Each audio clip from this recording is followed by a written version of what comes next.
നിങ്ങളുടെ മുട്ടുവേദന അത് മുട്ട് തേയ്മാനം കാരണമാണോ എന്ന് എങ്ങനെ തിരിച്ചറിയാമെന്നാണ് നമ്മൾ ഈ വീഡിയോയിലൂടെ ഡിസ്കസ് ചെയ്യാൻ പോകുന്നത്. ഞാൻ ഡോക്ടർ ഹരികൃഷ്ണൻ, ഓർത്തോ സർജനാണ്.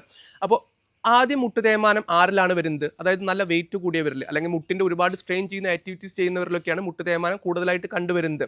അപ്പോൾ ഈ മുട്ടിൽ വരുന്ന വേദന, അതായത് മുട്ടിൻ്റെ ഒരു സ്ഥലത്തോട്ട് ഇങ്ങനെ വളവ് അനുഭവപ്പെടുക, മുട്ടിങ്ങനെ കാല് വെക്കുമ്പോൾ ഒന്ന് തെറ്റിപ്പോകുന്ന പോലെ തോന്നുക, മുട്ട് മടക്കി നിവർത്തുമ്പോൾ വേദനയോട് കൂടിയുള്ള ശബ്ദം കേൾക്കുക.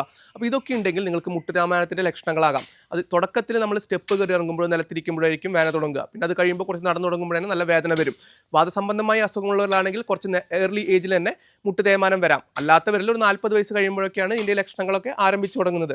അപ്പോൾ ഇങ്ങനത്തെ ലക്ഷണങ്ങളൊക്കെ ഉണ്ടെങ്കിൽ നിങ്ങൾ തീർച്ചയായും ഉടനെ തന്നെ ഡോക്ടറെ കാണണം. കാരണം ഇനീഷ്യൽ സ്റ്റേജസിൽ അതിൻ്റെ ട്രീറ്റ്മെൻറ്റ് എന്ന് പറയുന്നത് നമ്മൾ കുറച്ച് എക്സസൈസ് ഒക്കെ, മുട്ടിന് ചുറ്റുള്ള മസിൽ സ്ട്രെങ്തൻ ചെയ്യാനുള്ള എക്സസൈസ് ഒക്കെ ചെയ്യുകയും പിന്നെ നമ്മൾ ചെയ്യാൻ പാടാത്ത കുറച്ച് കാര്യങ്ങൾ ചെയ്യാതിരിക്കുകയുമാണ്. അതായത് ആക്ടിവിറ്റി മോഡിഫിക്കേഷൻ, പിന്നെ നമ്മുടെ വെയിറ്റ് റിഡക്ഷൻ, ഇതൊക്കെയാണ് ഇനീഷ്യൽ ട്രീറ്റ്മെൻറ്റ്.